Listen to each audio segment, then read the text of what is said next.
Share বাজার না বুঝে এখানে টাকা বিনিয়োগ করলে লস হওয়ার সম্ভাবনাই বেশি থাকে। সম্মানিত বিনিয়োগকারী ভাই ও বন্ধুরা, আসসালামু আলাইকুম। আজকে 28শে অগাস্ট 2025। আজকে আমাদের একটা চমৎকার বাজার ছিল। বাজারের সূচকের আপ ছিল 74.64 point.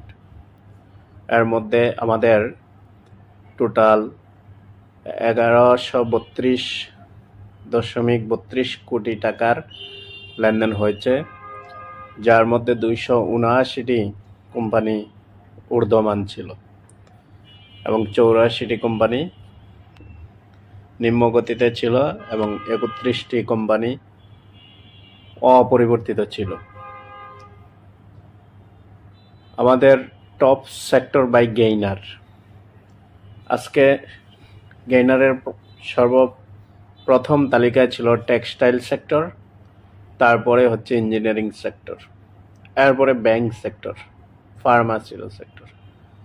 Top sector by value, তাহলে আজকে আমরা দেখতে পাচ্ছি ফার্মাসিউটিক্যালস অ্যান্ড কেমিক্যাল সেক্টরে সবচেয়ে বেশি টাকা ইনজেক্ট হয়েছে।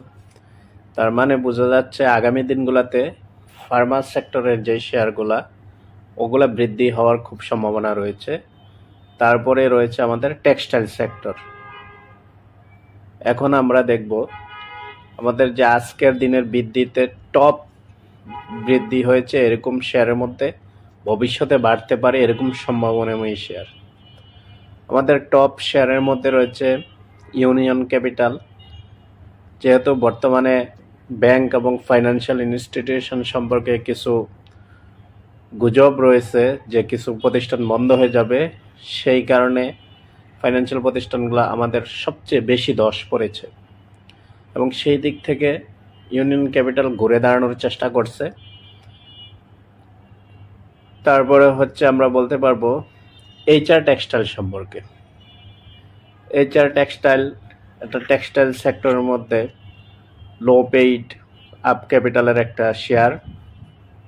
এর মধ্যে 2,92,00,000 শেয়ার রয়েছে, আর এটা ডিরেক্টর হোল্ডিংস রয়েছে 34.54%।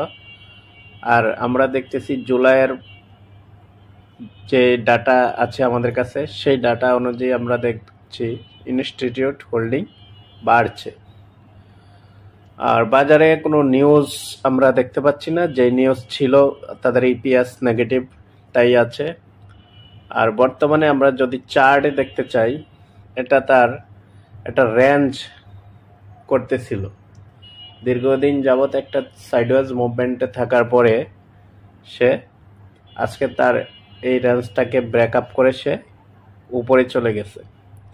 এখন আমরা দেখব যে সে রিটেস্ট করে কিনা। যদি সে রিটেস্ট করে আবার 29 থেকে 30 টাকার মধ্যে আসে, তখন আমরা বাই করার চিন্তা ভাবনা করব। রিটেস্ট করে যদি সে আবার রিবাউন্ড করে, তাহলে এই শেয়ারটি 41 টাকা যাওয়ার একটি সম্ভাবনা রয়েছে। যেহেতু এটি একটি লো পেইড শেয়ার, তাই এই শেয়ারটির মধ্যে খুব সম্ভাবনা রয়েছে এবং অল্প কিছু দিনের মধ্যে এই শেয়ারটাকে আমরা 50 টাকা